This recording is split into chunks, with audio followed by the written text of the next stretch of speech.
That's what we're going to talk about today is goals. So just by way of a little warm-up exercise, I'd like you to look at that integration problem over there. The one that's this one has disappeared.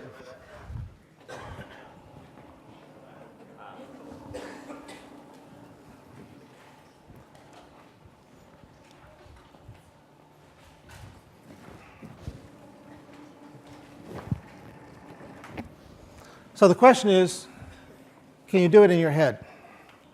Probably not. The question is, if a program can do that, is a program in any sense of the word intelligent?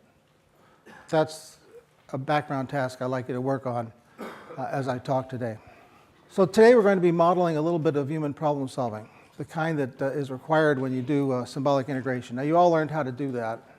You may not be able to do that particular problem anymore, but you all learned how to integrate in high school or in 801 or something like 1801 or something like that. The question is, how did you do it? And is the problem-solving technique that we are trying to model by building a program that does symbolic integration, is that a common kind of description of what people do when they solve problems? So the answer to the question is yes. The kind of problem solving you'll see today is like generate and test, which you saw last time. It's a very common kind of problem solving that we all engage in. We all engage in it without thinking about it, without having a name for it. But once we get a name for it, we'll get power over it. And then we'll be able to deploy it, and it'll become a skill. We'll not just witness it, we'll not just understand it, we'll use it instinctively as a skill. So there you are, you've got that problem. There's your problem, and what do you do to solve it? I don't know, look it up in a table. You'll never find it in a table because of that minus sign and that 5. So you're going to have to do something better than that. So what you're going to do is what you always do when you see a problem like that.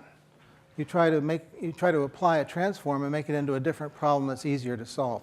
And eventually what you hope is that you'll simplify it sufficiently that the pieces that you've simplified to will be found in some small table of integrals. So how long is this table? It's not the case that we're going to look at a table with 388 elements, because this is not a big table of integrals. This is what a freshman might have in a freshman's head after taking a course in integral calculus. One of the interesting questions is how many elements have to be in that table to get an A in the course. We're interested in how much knowledge is involved. It's one of the elements of catechism that I've listed over there that will be part of the Gold Star Ideas suite of the day. So we'd like to take that problem and find a way to make it into another problem that's more likely or closer to being found in the table. So what we're going to do is very simple. Graphically, we're going to take the problem we're given and convert it into another problem that's simpler. And we're going to give that process a name, and we're going to call it problem reduction.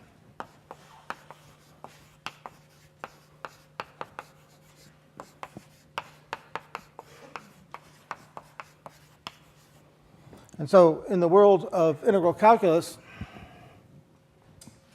there are all sorts of simple methods, simple transformations we can try that will take a hard problem and make it into an easier problem.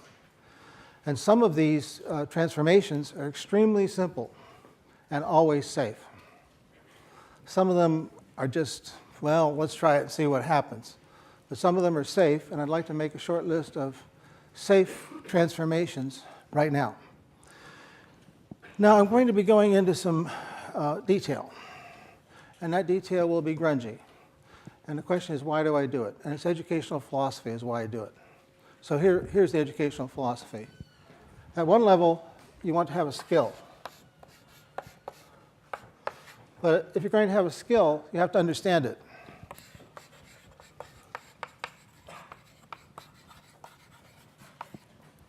So if you're going to have a skill, you're going to have to understand it one level down. If you're going to understand it, you have to have witnessed it on a level lower than that. So I'm not just going to talk about the idea of problem reduction, because if I were just going to do that, then we could all go home now. So I'm going to show you a particular example of it so you understand it better. And I'm going to show you the detail at an even lower level than that, so you'll witness the stuff that makes it possible to understand the stuff that makes it possible to build a skill. So that's why I'm going through the grungy detail. So I don't know. Let's see. Maybe we can get some hints from that example, but I wonder if somebody could volunteer a simple transformation that always is a good thing to do. Yeah, Sebastian. Take the constants out. So we'll make that number 2, and we'll say that the integral of c f of x dx is equal to c times the integral of f of x dx. Other suggestions? Yes? What? Trig substitution? Trig substitution. Now this is, no, that's for day 2. We don't do trig substitution here in the stuff that's safe, always works, never any doubt. There are simpler things. These are the safe transformations. What you're giving me is a heuristic transformation. Often it's helpful, doesn't necessarily always work. We're going to just divide our transformations into those 2 categories. So I need another safe one.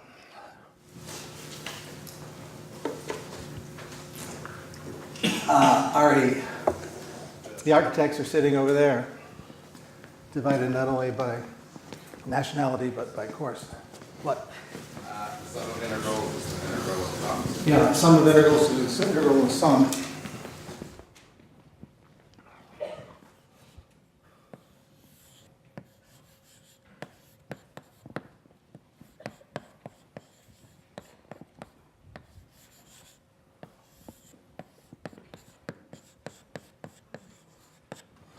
What's missing? What's number 1?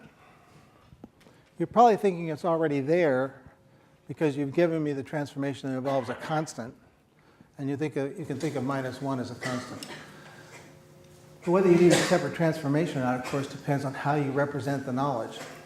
And all of this knowledge, all of this whole thing was written in an early form of Lisp. As a consequence, the way in which minus was represented is different from the way minus 1 is represented. So we need one more transformation.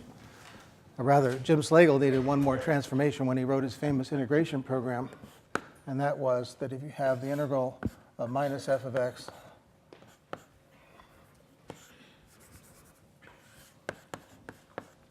that's equal to minus the integral of f of x. So that almost completes our safe transformation set. There's one more that I'm going to supply you because I don't think you'd guess it. Why should you? It's number 4. There are more than this. This is a sample, and these are the ones we're going to need in order to solve that problem by way of illustration. So the 4th one is that if you have the integral of p of x over q of x, then you divide. If you can reach way back into high school and figure out how to divide polynomials. But if the degree of the numerator is greater than the degree of the denominator, then it's a knee-jerk, always win, you must do it, divide it out. So this then forms the core of an integration program that will integrate almost nothing. But actually, almost nothing is integrable anyway, so it's a good head start. So let's see how we would put this into some kind of procedure.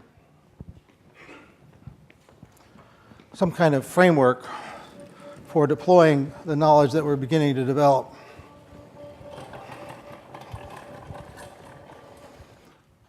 What we're going to do is apply all safe transforms.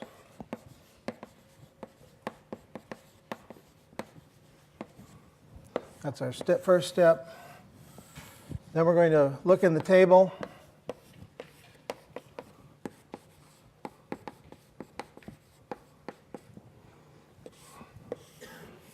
And then we're going to do a test to see if we're done.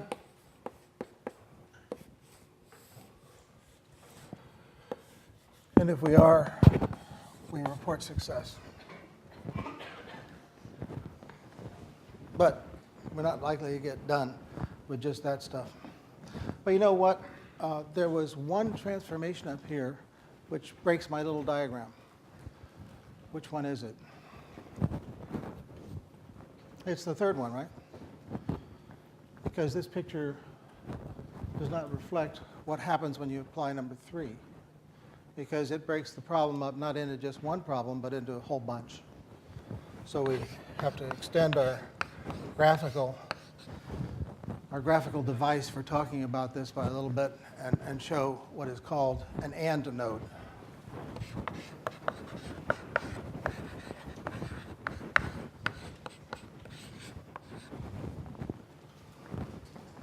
So we've got a program core, we've got a table of integrals, we've got a few transformations, we've got an architecture, a way of putting that stuff together, and now we can try it out on our sample problem.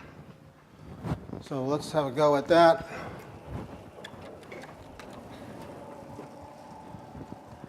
Let's see, this one immediately transforms into 5x to the 4th over 1 minus x squared to the 5 halves dx, and that in turn immediately transforms into the integral of x to the 4th over 1 minus x squared to the 5 halves dx.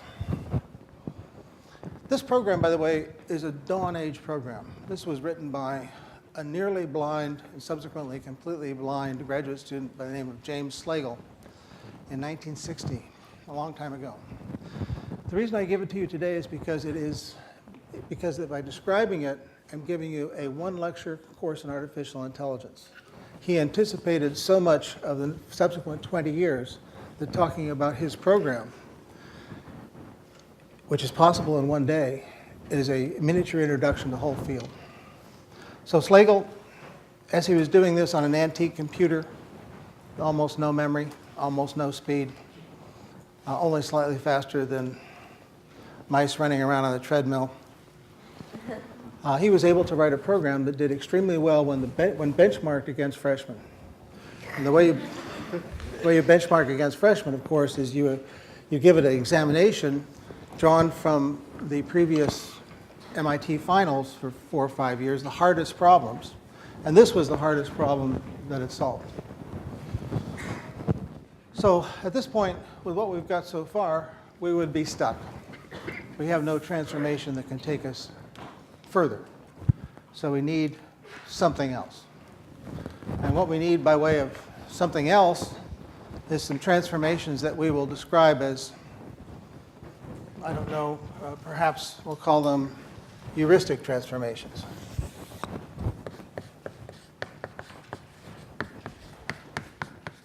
A funny word meaning a method that often works, isn't guaranteed to work. It's not an algorithm in the usual sense that we talk about algorithms, but rather it's an attempt. So these things I'm going to talk about now are sometimes useful, not always useful. Sometimes take it into a blind alley, don't always work. But you can't get an A in calculus without knowing some of them. So you said some kind of trig substitution. So here is some kind of trig substitution.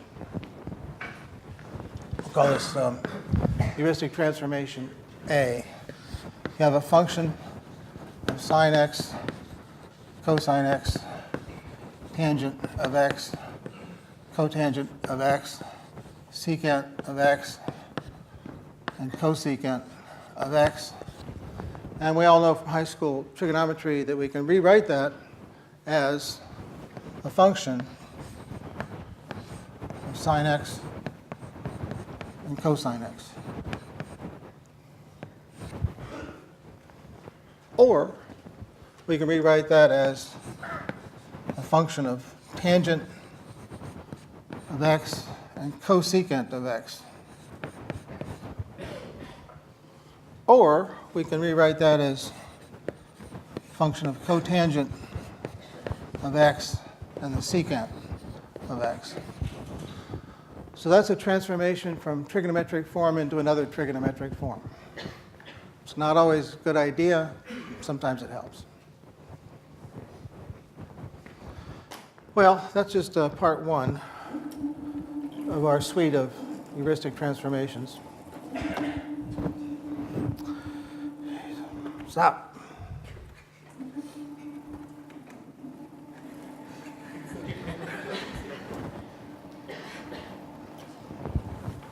There are others that we need to have in our repertoire in order to solve the problem. One of them is a family of transformations, which I'll show you only one. It goes like this. If you have the integral of a function of the tangent of x, then you can rewrite that as the integral of a function of y over 1 plus y squared dy. So that's a transformation from a trigonometric form into a polynomial form. So it gets rid of all that trigonometric garbage we don't want to deal with. And there's a whole family of things like that, just as there was a family of transformations like so, but this is enough to give you flavor. Now there's a c that we need as well. And that's going to be your proper knee-jerk reaction when you see something of the form 1 minus x squared. What do you do when you see that? 1 plus 6. What's that, Rana? 1 plus 6 times 1 minus 6. Well, wait a second. You could do that, but there's another thing you can do. Christian, you got something you can suggest? Where's our Hungarian? Our Turk, our young Turk. Yeah, what do you think? I actually don't remember. I mean, I think it might have been and Well, let's see. Cosine squared plus sine squared equals 1. Still. So what's that suggest here? So it suggests that we make a transformation that involves x equal sine y. So Scylla doesn't actually have to remember that anymore because going forward she will never have to integrate anything personally in her life. She can just simulate the program.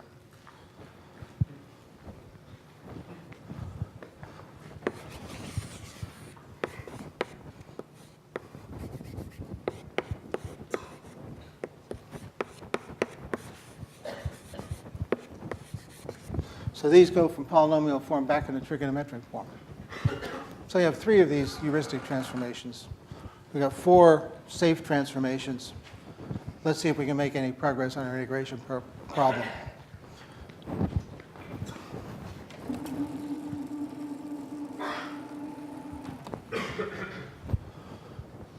Okay, so keeping track of what we've been using, this is safe transformation number 1. This is safe transformation number 2. What do we do next? We decided there were no more safe transformations that apply, but now we can look at our heuristic transformations, and behold, we see what? What? Applying C. transformation C. Transformation C suggests that we do x equals the sine y.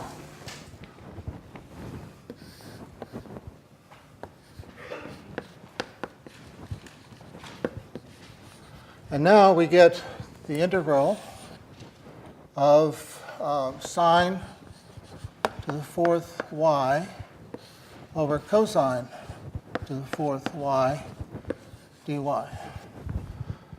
Right? Oh, good. I see some confused, worried, concerned looks. Maybe I've made a mistake. Perhaps I should use notes. Well, no, wait a minute. For those of you who have a concerned look, remember that if x equals a sine y, then dx is equal to cosine y dy. That's why it's cosine to the 4th, not cosine to the 5th, as you were perhaps thinking it might be. So now we made some progress. We look at this. We say, are there any safe transformations that apply? The answer is no. Now we look for a heuristic transformation that might apply. And I said, what do you see? Which one? What's that?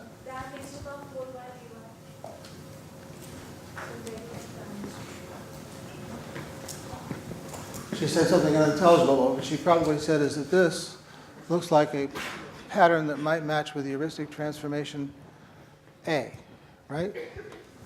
Because we have a function in which the variable is buried universally in sines or cosines or tangents or cotangents or secants or cosecants. And we know we can rewrite that in one of three ways.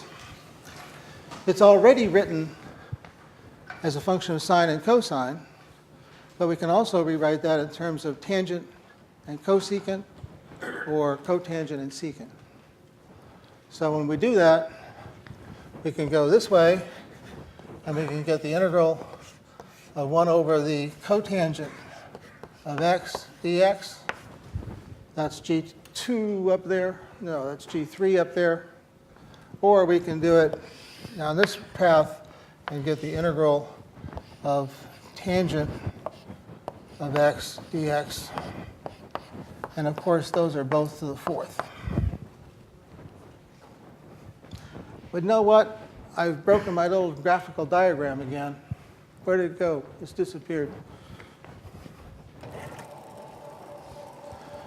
Yeah, there it is. How have I broken it? Because with transformation A, I've introduced the possibility that a particular problem can be transformed into more than one kind of problem, any of which will be the solution to my problem. So far I've got an AND node, but now I've got to introduce an OR node.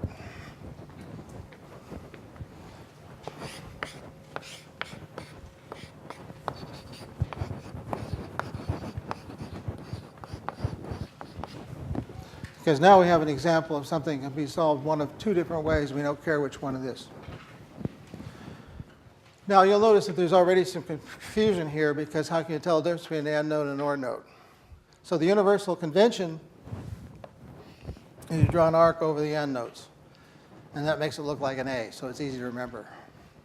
So those are AND nodes. And now we have the method of problem reduction. And this is sometimes called a problem reduction tree. Sometimes it's called an AND/OR tree.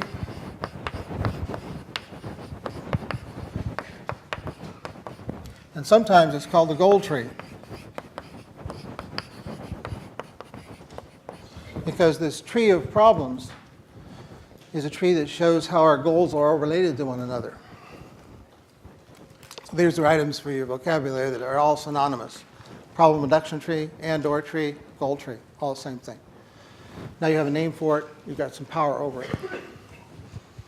So when we get a situation like this, unlike the previous situation, which we suggested might come up in transformation A,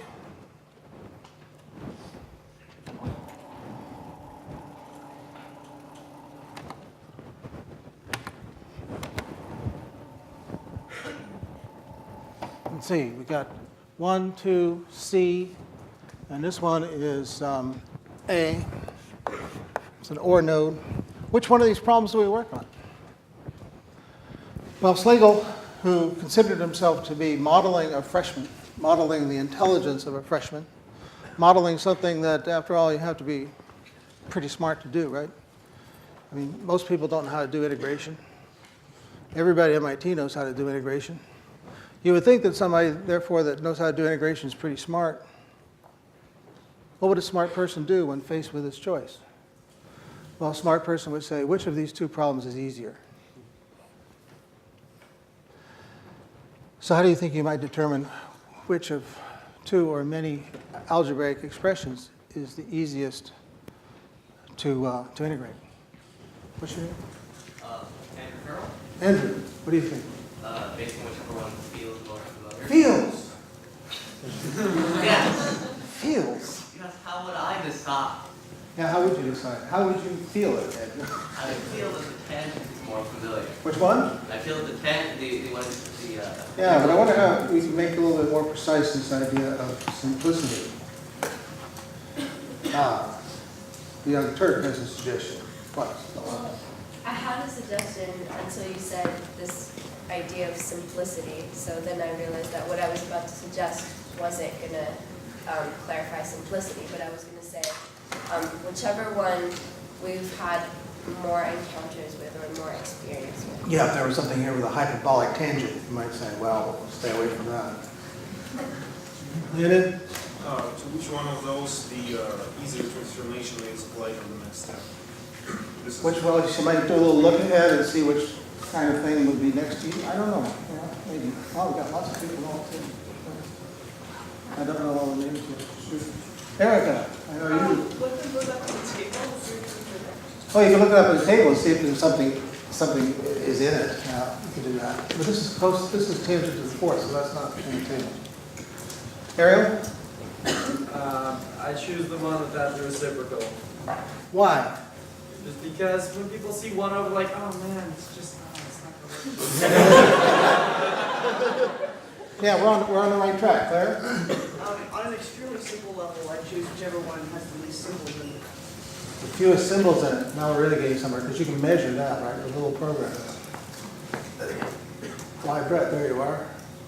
I would say, every algebraic expression can sort of be written as having a number of functions. So you could say, it's all these functions multiply together or divided, and you just choose the one with the least amount of operations. Well, I heard it, perhaps others didn't, but what Brett said is he suggested is that we should measure the depth of functional composition. So the number of symbols may not matter because if you had x plus x plus x plus x to 100, out to 100, that would not be hard to integrate. But if you got something that's really deep, deeply nested, and a lot of functional composition, that could be a problem. And that's in fact what Slagle decided to use after trying several alternatives. So if we measure the depth of functional composition, this is the winner, and we put the other one on the shelf, for at least for the moment. And now we have tangent to the fourth x dx. Do any of the safe transformations apply? No. Which of the, something has to apply, otherwise it wouldn't be up here as an example. So what of the heuristic transformations apply? Elliot? Yeah, B, bravo. Military background, something like that. Maybe he flies airplanes. Okay, so B says it is in fact a function of the tangent.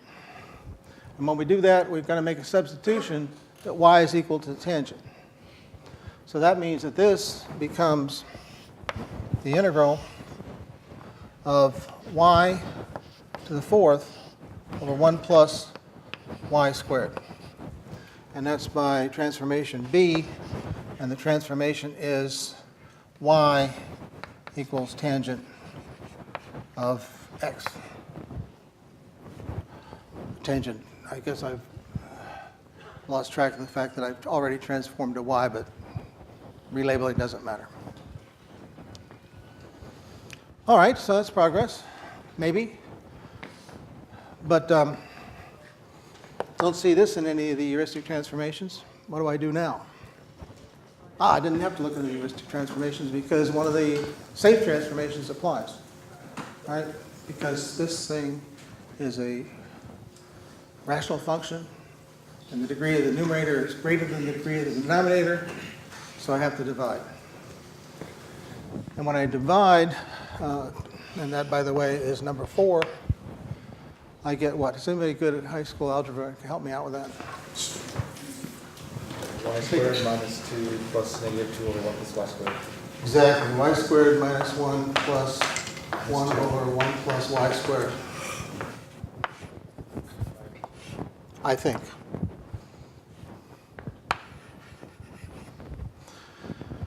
Now what? Now we're really getting close to getting through this because that is a sum.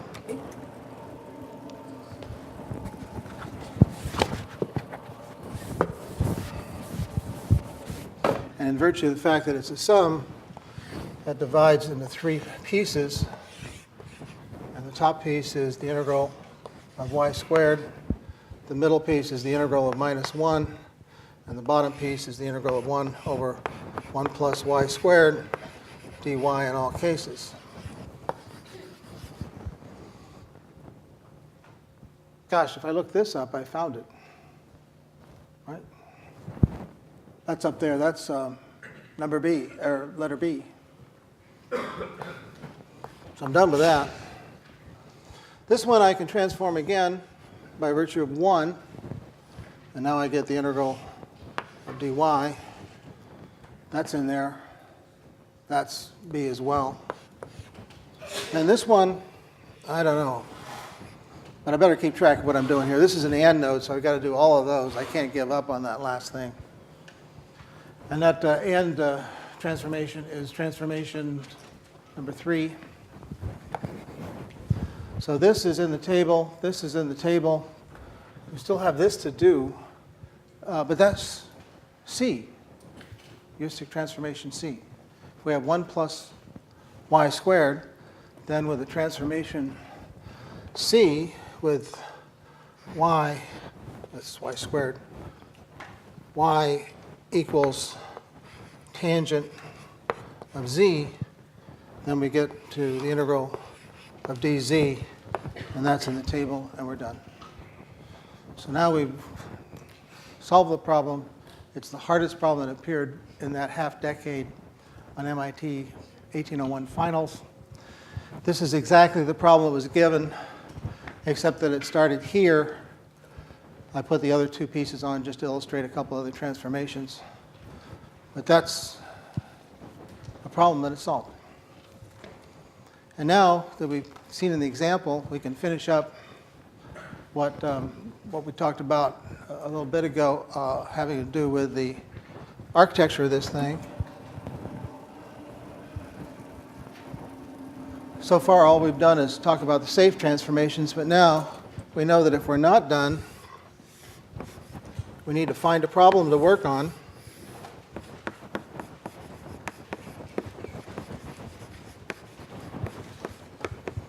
Using that depth of functional composition business, and then after that, we apply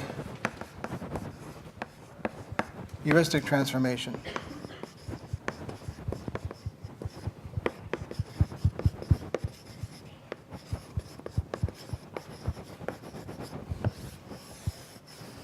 And the way Slagle designed his program is he found just one problem to work on, did one transformation, then went back around the loop.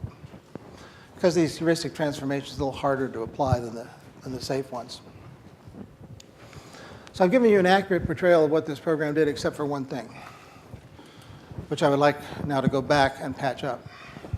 And that thing is over here. What to do with something like this. Well, we got to that in a board that's disappeared, but when we tried to deal with this, we had to find a heuristic transformation.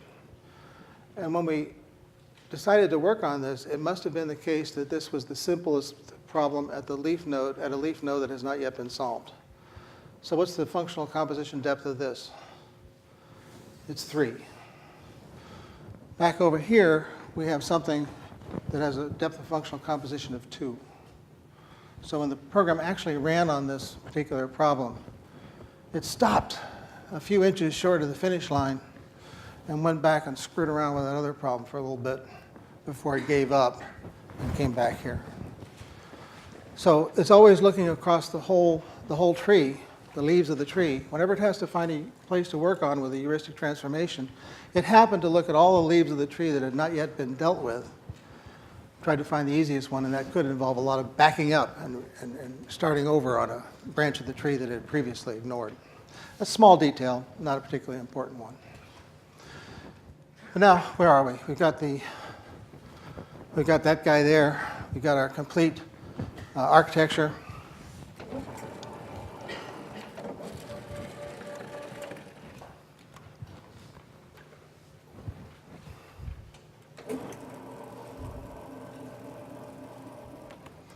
We've got our solved problem, and now we can start reflecting on what we've done. We can say, for example, how good an integration program is this? And the answer is, it was pretty good. This machine that Slagle was using was a machine that was over in Building 26, and we were so proud of it that it was behind glass, and you could go there and watch the tape spin. It was really a delight. 32K of memory. That's 32K of memory. It's amazing that he was able to do anything with a machine of that size. Let's see. Yes, here's a clean one. Well,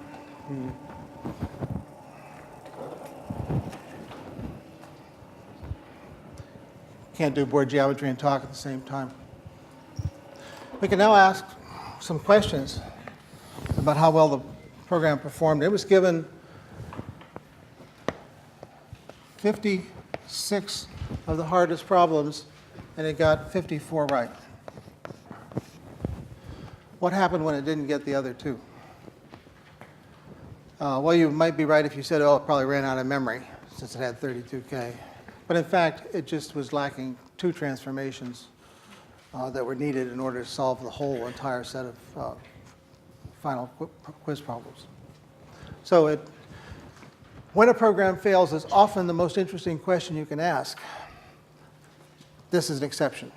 This failed for uninteresting reasons on 2 of the 56 problems that it was given to. And now your next question you can say is, what is the depth of the tree in the maximal case? And the answer is, it's that case we just worked out. And since I've once again lost the whole tree, I'll tell you that its depth was 7 when you take off that -5. So in the worst case, this thing had to go down 7 levels.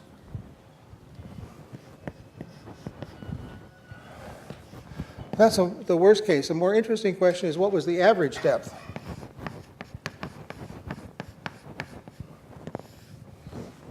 And that was approximately 3. And now we're beginning to say something not only about Slagle's model of how a freshman works, but we're beginning to say something about the nature of the domain. In the domain of calculus problems, integrable expressions that are given to freshmen, in that domain, the average depth of problem reduction needed to solve the problem is 3. So that's not very complicated. If it were 10, you'd say, wow, how can anybody ever do those problems? If it were 5, you'd say, well, only people destined to be math professors are going to get anything right. If it's 3, us ordinary mortals can do a pretty good job. Another question of even greater interest is, how many branches were unused?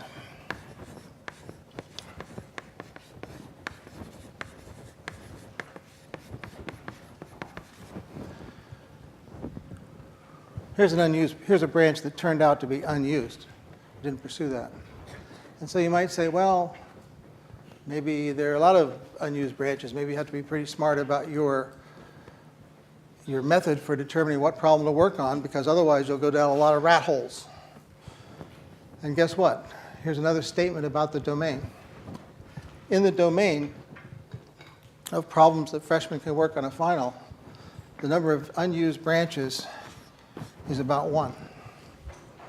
So that means this tree kind of keeps itself together and doesn't run down to a very large, bushy, useless tree. So this means that the depth of functional composition, which Brett suggested as a technique for recognizing the right problem to work on, was a choice that didn't actually matter, because the tree doesn't grow deep, it doesn't grow broad. It doesn't matter what you use to decide what to work on, because in the worst case, you'll just generate a couple of extra useless nodes, but they very quickly run to dead ends, so you don't have to do anything more with them.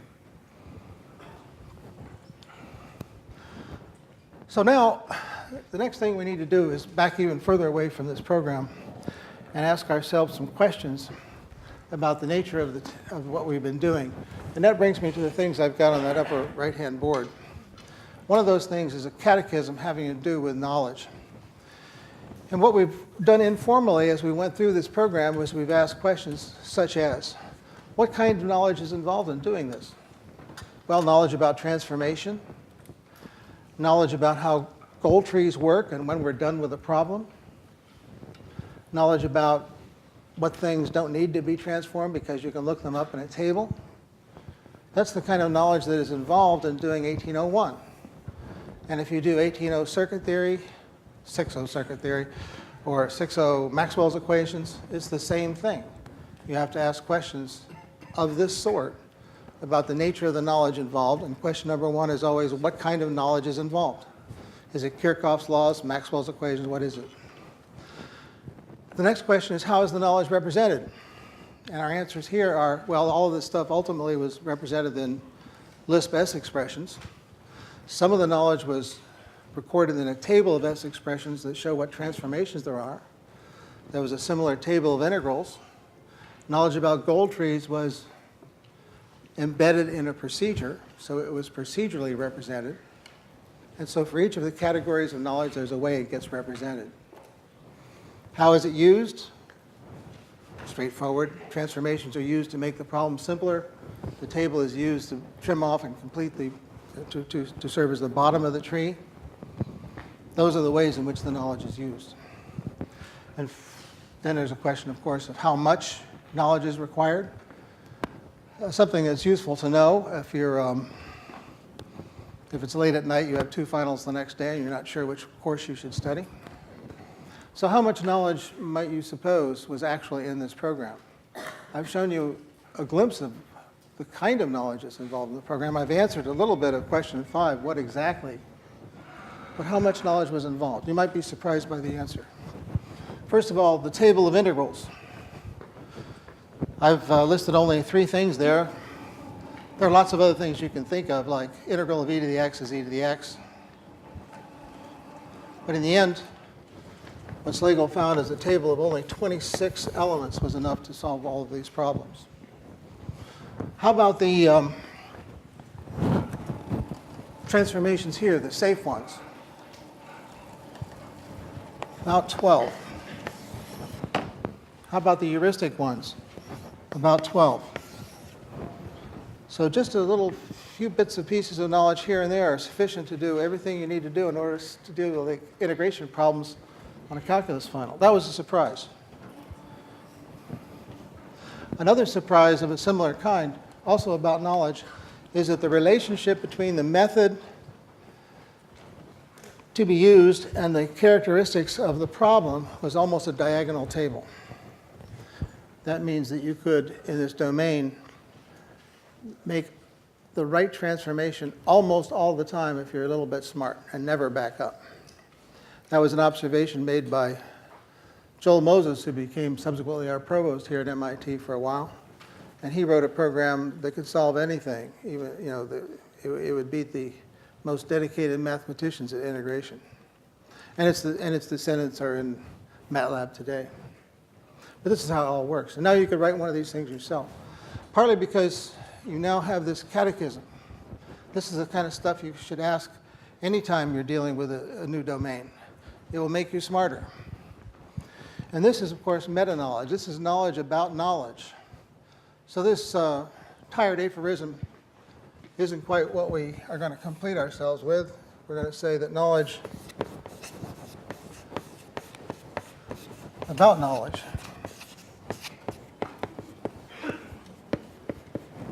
is where the real power is. Now, there's one final thing that this program does for us. It tells us something about our appreciation of what it means to be intelligent. You know that in the beginning of this hour, I asked you to think about whether a program that could do symbolic integration would be in any way or should be considered to any degree intelligent.